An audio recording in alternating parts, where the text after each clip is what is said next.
Today is Friday, March 26th, and I'm Derek O'Shea, and this is the Derek O'Shea Show.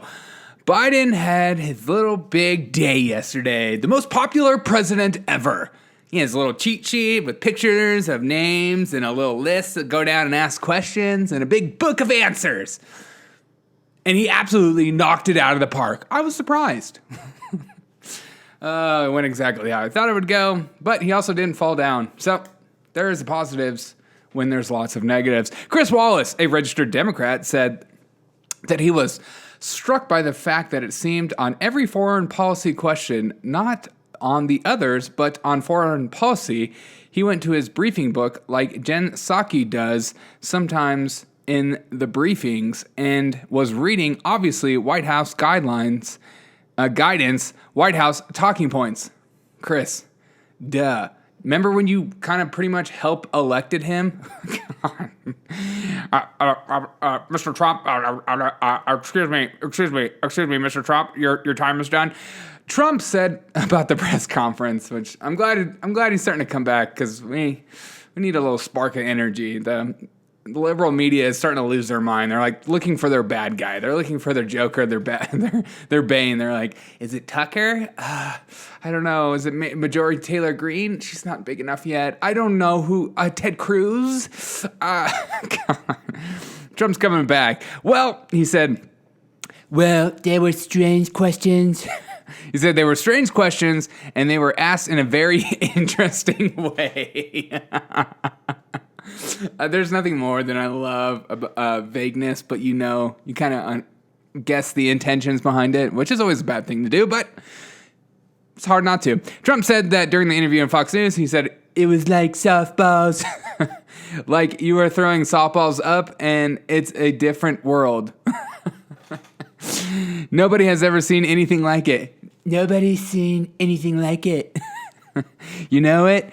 You know it better than anybody. You cover it up so well, and it's a very sad to watch. Actually, they are feeding him questions.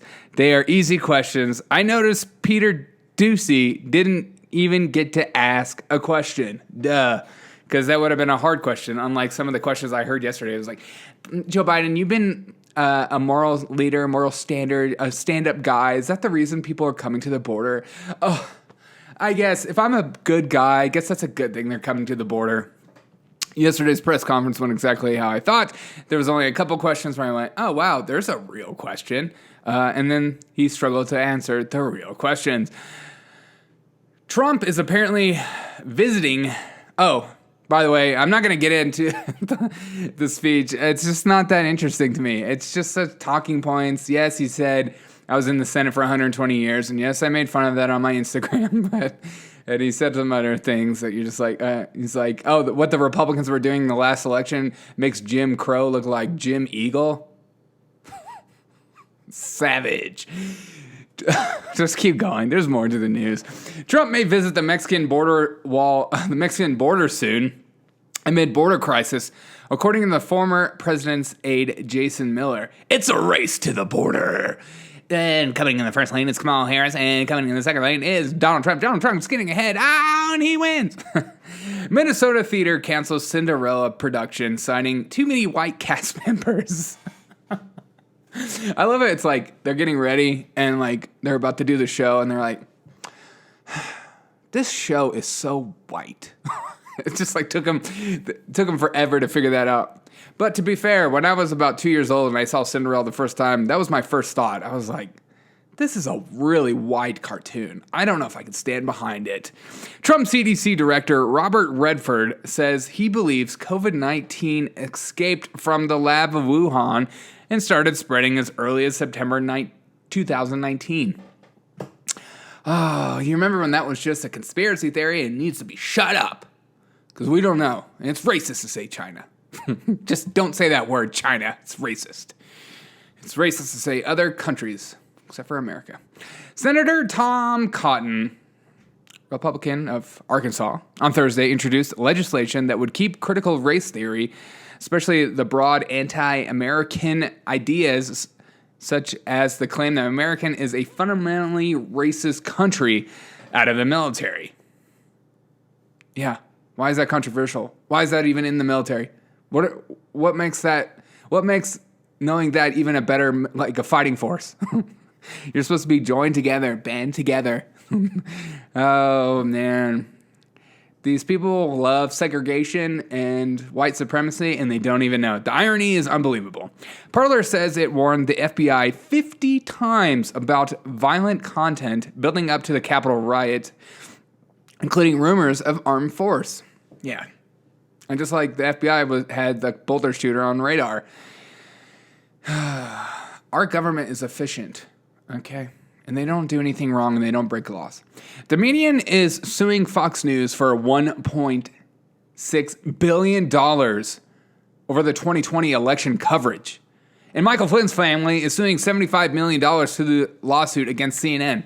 You get a lawsuit, and you get a lawsuit, and you get a lawsuit, and you get a lawsuit, and you get a lawsuit. Golly. Oh, $1.6 billion. That is so much money. Oh, Dominion. You're raking it in. Georgia Governor Brian Kemp, Republican, signed a Republican-backed Election Integrity Act of 2021, or SB 202, into law on Thursday as Democratic lawmakers protested the bill. One got arrested, and the video went viral, and everyone assumed, wow, this is racism, blah, blah, blah. The legislation seeks to tighten up elections and reduce fraud by enforcing conformity across the state. Well, that's racist. Conformity across the state for elections? Ugh. Amping up voter ID laws? That's just racist. So I'm against that. I mean, every time a cop is like, hey, license legislation, I said, excuse me, officer, that's racist. Restricting drop boxes, unbelievable, and expanding in-person voting, among additional election-related overhauls. And all my liberal friends are like, those stupid Republicans made a law that you can't give water to people online. That was what this bill was about. They hate voter ID because then they can't get away with stuff. Conservatives, don't say that. Dominion will sue you for $1.6 billion. Conservative student group plans 1,000 pink flags at UT Austin to memorialize the unborn. So a conservative student group plants 1,000 pink flags at UT Austin to memorialize the unborn. And then they went on a rampage and destroyed the whole city, burning it all down for months on end, and everybody in the media backed them. No, this is seen as unbelievable. They were gone in 12 hours. Arkansas bans transgender athletes from women's sports. And that is seen as insane. Mitt Romney, speaking of insane, Arkansas becomes the second state too, just an FYI. Mitt Romney receives a little award. Good for you, Mitt. The John F. Kennedy Profile and Courage Award. Nothing is more full of courage than Mitt Romney to impeach Donald Trump in his first trial. God. That's right. You give Fauci a little courage award for doing his little thing. And now you give Mitt Romney, apparently, if you're a Republican and you speak out against Republicans, you'll get an award. So that being said, I am so sick of Mitch McConnell and his Mitch McConnell-ness. I expect an award tomorrow. And today in history, in 1953, Dr. Jonas Salk announces the polio vaccine. Very cool. I wonder how that worked out. I hope you guys have a fantastic Friday. Thank you guys so much for listening to The Derek O'Shea Show. I appreciate you guys so much, and I appreciate you for listening. Definitely give a listen to my interview with Topher Town Music that I did. I posted up yesterday. It's on my Instagram. It's on YouTube if you want to watch the whole thing. And check it out. Also, be a subscriber on my YouTube page. The link is in my bios everywhere. So just click on the bio and then subscribe, and then you can see long-form content on there because I don't really post it anywhere else. So Check it out there. Even if you don't go to subscribe, help your boy out and get some more subscribers. And I just appreciate you guys. Please, if you don't mind, to share this Derek O'Shea Show with anyone and everyone you know. It helps me grow. It's the only way I'll grow, because algorithms don't give a crap about independent creators like myself, especially if you're conservative leaning, and they just hate that hate speech. How dare you say that about Biden? He was incredible yesterday. Those news agencies yesterday, after I was more interested to listen to what CNN and MSNBC were going to say after Joe Biden got done speaking than Joe Biden speaking, because to watch them just hype up and just flat out just kind of lie and just, you know that they even know that they know that we know that they're lying and just like making crap up. So even Snopes came out against Biden yesterday and said something he said was false. I'm proud of them. You're growing so much, Snopes.